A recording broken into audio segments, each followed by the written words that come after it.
Meus campeões, vocês já ouviram falar no Sigma P1? Pois é, hoje nós vamos conhecer este carro, que é destaque na Endurance Brasil e que tem uma história muito bacana. Vamos iniciar falando com o piloto. Gendra, como é que surgiu a ideia do Sigma? Pois é, em 2013 eu conheci os engenheiros Evandro e Pedro, e aí eles começaram a rabiscar e falar alguma coisa de criarem um carro totalmente nacional para andar na Endurance. E essa coisa começou a ser rabiscada em 2015. E aí em 2017 nós andamos pela primeira vez com um carro totalmente nacional, criado por dois engenheiros com uma criatividade fantástica. E é isso que é importante para o Brasil, a gente saber e incentivar aquelas pessoas que têm muito a entregar para o nosso esporte. É um carro, quando é protótipo, significa que é um carro que não é feito em grande escala.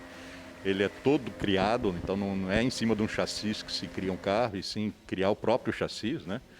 E aqui, com esse caso aqui, ele tem um motor 4 cilindros, mas é um 1.5 4 cilindros turbo. Então é turbo com 1,5 kg de pressão, isso é carro para 500 cavalos de potência, então é muito rápido, né? Velocidade? Não. Velocidade em fim de reta, dependendo da reta, mas vamos dizer, em Interlagos nós devemos andar aí a 270, 280 km por hora.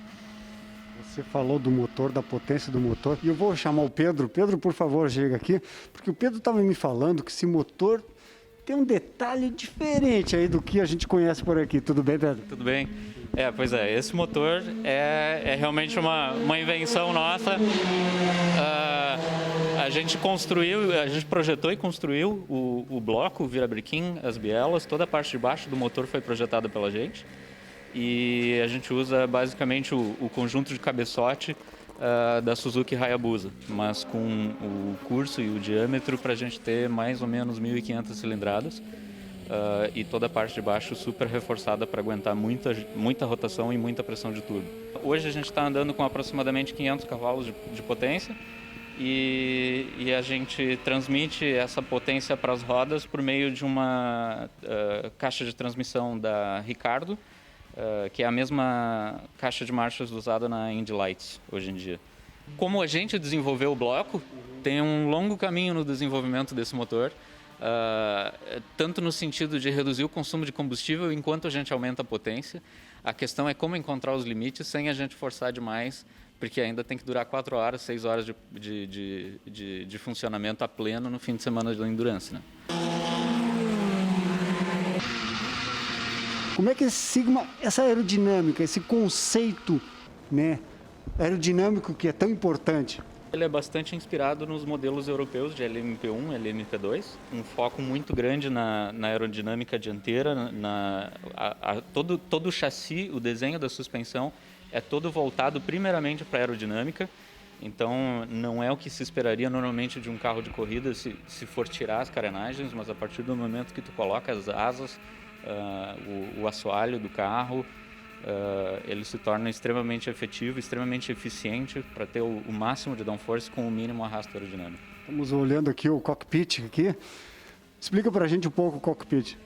Ele é bastante peculiar pelo fato de ter as pernas do piloto elevadas, assim como num carro de Fórmula 1 hoje em dia, então o piloto fica praticamente deitado no carro para ter o centro de gravidade e o teto do carro mais baixos possíveis. A gente usa uma injeção eletrônica nacional da Fueltech também, são grandes parceiros nossos.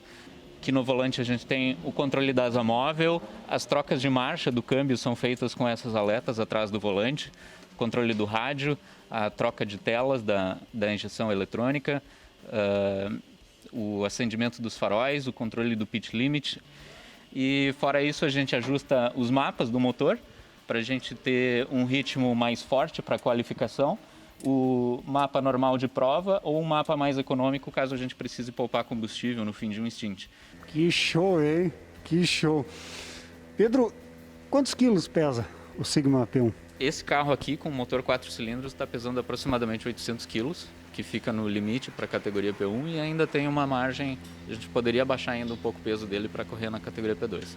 Na parte traseira aqui a gente vê que tem algo super interessante. Sim, exatamente.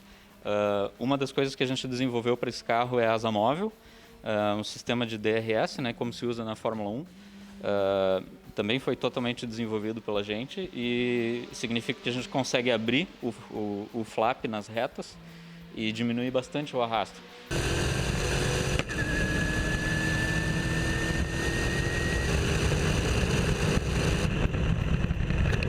Bom, olha só, essa máquina, meus campeões, Gendra, É fantástico guiar isso. A gente costuma dizer, quando põe o capacete, a gente parece que entra dentro de um túnel onde a gente se desliga de tudo e está ligado só na próxima freada, na próxima troca de marcha, na próxima ultrapassagem. É um mundo fantástico que eu aprendi a gostar desde muito pequeno. Mas é fantástico poder domar uma cavalada dessa aí. É sempre muito desafiador, né? Porque a gente procura tirar o maior proveito do carro, né? Andar realmente no limite dele.